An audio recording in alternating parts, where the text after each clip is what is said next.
Full disclosure, I am clueless when it comes to gardening.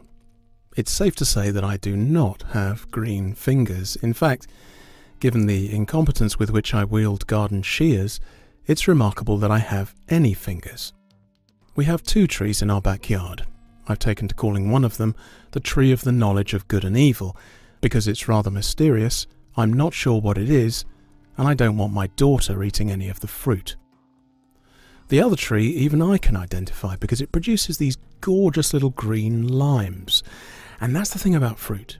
If you can identify the fruit, then you've identified the tree. I think that's one of the reasons why the Apostle Paul talks about the fruit of the Spirit. He could have talked about the characteristics of the Spirit or the evidences of the Spirit, but instead it's the fruit of the Spirit. In other words, it's what you would expect to see growing in a genuine Christian believer. If someone says the tree in my backyard is an apple tree, but all I ever see on it are limes, then we can assume that it is indeed a lime tree and not, in fact, an apple tree. In the same way, if someone claims to be a Christian, but we don't see the fruit of the Spirit, then it's quite possible that what we're looking at is not, in fact, a Christian after all. Paul describes what the fruit of the Spirit looks like in Galatians chapter 5. The fruit of the Spirit, says Paul, is love, joy, peace, patience, kindness, goodness, faithfulness, gentleness, self-control. So, what should the Christian life look like? Well, there are 2 ways we might fall off this particular horse. 2 opposite but equally mistaken views of what the Christian life should look like.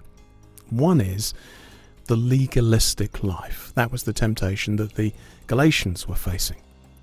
It seems that they've been told that faith in Christ was not enough in itself. Unless you keep obeying the law in every single respect, then you cannot be a Christian. That's legalism. The other equally damaging view of what it means to be a Christian is the licentious life. We're called by Christ to freedom, they say, and they use that statement as a passport for going wherever their desires happen to lead them.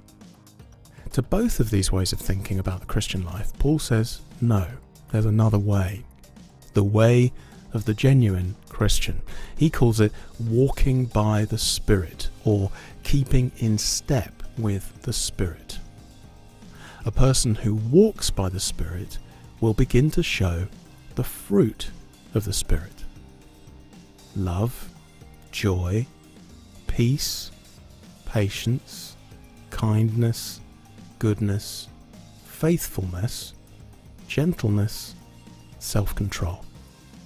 Paul mentions love first in the list, and that's no accident. The church father Jerome once wrote, "Without love, other virtues are not reckoned to be virtues. From love is born all that is good." Unlike the gifts of the Spirit, which are different in every believer, the fruit of the Spirit, all the qualities in the list, should be evident in all believers. That's why it's fruit singular and not fruits. This isn't like a pick and mix or some kind of fruit-based buffet. We don't get to say, well, I'm completely unloving, but on the plus side, I am very joyful. No, these qualities come as a job lot, a package deal. Now, to be clear, that doesn't mean we'll have all these qualities perfectly and fully throughout every moment of our Christian lives. Very often, just like fruit on a tree, you can barely see them at first. They may never win any awards at the county fair. But it does mean that these fruit of the Spirit are as inevitable in a true Christian believer as limes are on a lime tree. I'm Barry Cooper, and this has been Simply Put, a podcast from Ligonier Ministries. We would love even more people to discover Simply Put, so please leave us a review on your favourite podcast app, especially if you live outside the United States. It makes a real difference. Thanks so much for listening.